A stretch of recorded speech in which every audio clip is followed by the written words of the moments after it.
Shalom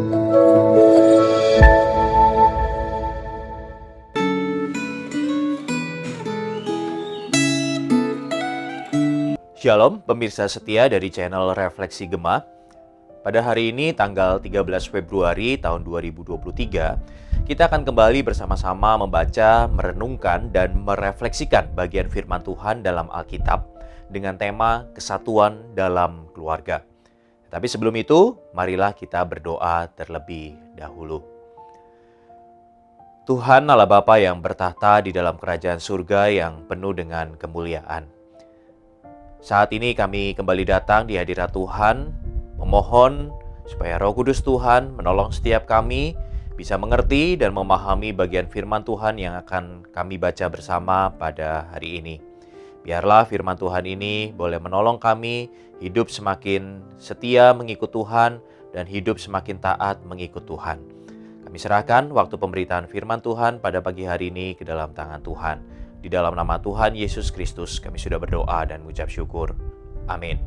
Jemaat Tuhan yang terkasih, saat ini bacaan kita akan diambil dari Kejadian pasal 44 dan saya hanya akan membacakan mulai dari ayat 18 sampai 34 saja. Namun saya tetap mendorong Bapak dan Ibu bisa membaca seluruh ayat dari Kejadian pasal 44 ini. Dan demikianlah bunyi firman Tuhan. Lalu tampillah Yehuda mendekatinya dan berkata, "Mohon bicara tuanku, izinkanlah kiranya hambamu ini mengucapkan sepatah kata kepada tuanku, dan janganlah kiranya bangkit amarahmu terhadap hambamu ini, sebab tuanku adalah seperti Firaun sendiri. Tuanku telah bertanya kepada hamba-hambanya ini, masih adakah ayah atau saudara kamu? Dan kami menjawab, tuanku, kami masih mempunyai ayah yang tua dan masih ada anaknya yang muda yang lahir pada masa tuanya. Kakaknya telah mati, hanya dia sendirilah yang tinggal dari mereka yang seibu, sebab itu ayahnya sangat mengasihi dia. Lalu tuanku berkata kepada hamba-hambamu ini, bawalah dia kemari kepadaku supaya mataku memandang dia. Tetapi jawab kami kepada tuanku, anak itu tidak dapat meninggalkan ayahnya, sebab jika ia meninggalkan ayahnya, tentulah ayah ini mati. Kemudian tuanku berkata kepada hamba-hambamu ini, jika adikmu yang bungsu itu tidak datang kemari bersama-sama dengan kamu, kamu tidak boleh melihat mukaku lagi. Setelah kami kembali kepada hambamu, ayahku, maka kami memberitahukan kepadanya perkataan tuanku itu. Kemudian ayah kami berkata, kembalilah kamu membeli sedikit bahan makanan bagi kita. Tetapi jawab kami tidak dapat pergi ke sana. Jika adik kami yang bungsu bersama-sama dengan kami, barulah kami akan pergi ke sana. Sebab kami tidak boleh melihat muka orang itu apabila adik kami yang bungsu tidak bersama-sama dengan kami. Kemudian berkatalah hambamu ayahku kepada kami, kamu tahu bahwa istriku telah melahirkan 2 orang anak bagiku, yang seorang telah pergi daripadaku dan aku telah berkata, tentulah ia diterkam oleh binatang buas, dan sampai sekarang aku tidak melihat dia kembali. Jika anak ini kamu ambil pula daripadaku dan ia ditimpa kecelakaan, maka tentulah kamu akan menyebabkan aku yang ubanan ini turun ke dunia orang mati karena nasib celaka. Maka sekarang apabila aku datang kepada hambamu ayahku dan tidak ada bersama-sama dengan kami anak itu, padahal ayahku tidak dapat hidup tanpa dia, tentulah akan terjadi apabila dilihatnya anak itu tidak ada, bahwa ia akan mati dan hamba-hambamu ini akan menyebabkan hambamu, ayah kami yang ubanan itu, turun ke dunia orang mati karena duka cita. Tetapi hambamu ini telah menanggung anak itu terhadap ayahku dengan perkataan, jika aku tidak membawanya kembali kepada bapa, maka akulah yang berdosa kepada bapa untuk selama-lamanya. Oleh sebab itu, baiklah hambamu ini tinggal menjadi budak tuanku menggantikan anak itu, dan biarlah anak itu pulang bersama-sama dengan saudara-saudaranya. Sebab masakan aku pulang kepada ayahku apabila anak itu tidak bersama-sama dengan aku. Aku tidak akan sanggup melihat nasib celaka yang akan menimpa ayahku. Jemaat Tuhan yang terkasih, kesatuan dalam keluarga itu penting. Saat Kain membunuh Habel, Allah tidak bisa menerima saat Kain berkata, apakah aku penjaga adikku?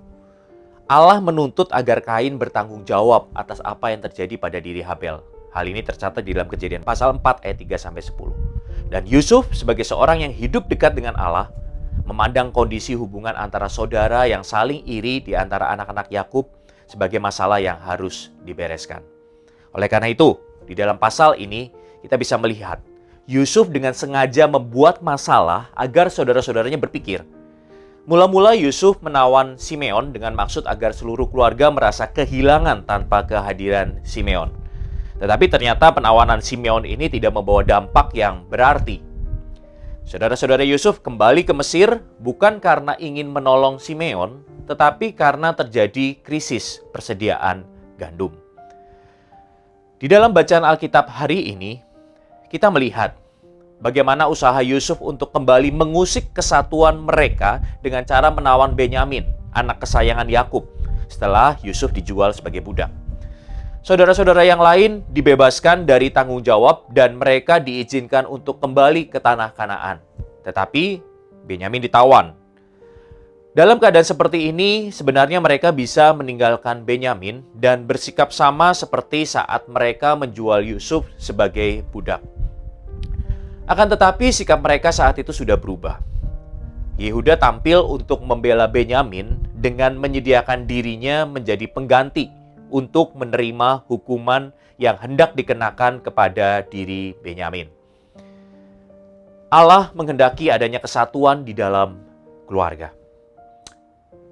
Raja Daud pernah mengatakan demikian, "Sungguh alangkah baiknya dan indahnya apabila saudara-saudara diam bersama dengan rukun." Hal ini tercatat di dalam Mazmur 133 ayat yang pertama. Mazmur ini bisa dikenakan bagi umat Allah secara keseluruhan. Akan tetapi Mazmur ini juga bisa dikenakan bagi sebuah keluarga di antara umat Tuhan. Allah menghendaki kesatuan di dalam keluarga. Dan kesatuan ini perlu diusahakan dan perlu dipertahankan. Dan bila perlu, dilakukan dengan sebuah pengorbanan. Bila rasa iri hati dan persaingan diizinkan berkembang, maka kesatuan di dalam keluarga tidak akan bisa terbentuk. Yakub sebagai kepala keluarga telah memicu terjadinya perpecahan dalam keluarga, yaitu melalui sikapnya yang diskriminatif. Hanya karena anak-anak Yakub menghormati ayah mereka dan ada anak yang mau berkorban untuk mempertahankan kesatuan, maka kesatuan di antara anak-anak Yakub ini bisa diwujudkan, seperti yang tercatat di dalam perikop yang kita baca bersama. Saat ini bagaimana dengan kehidupan kita? Apakah kita sebagai orang tua dalam keluarga kita telah berusaha untuk bersikap adil terhadap setiap anak? Atau apakah sebagai masing-masing anak di dalam keluarga kita siap berkorban untuk mempertahankan kesatuan di dalam keluarga kita? Sebagai apapun kita, apakah kita sudah sungguh-sungguh berusaha untuk menjaga kesatuan di dalam keluarga dan keluarga besar kita? Lalu di dalam lingkup yang lebih besar lagi, apakah kita juga mau berusaha untuk menjaga kesatuan dalam lingkup umat Tuhan?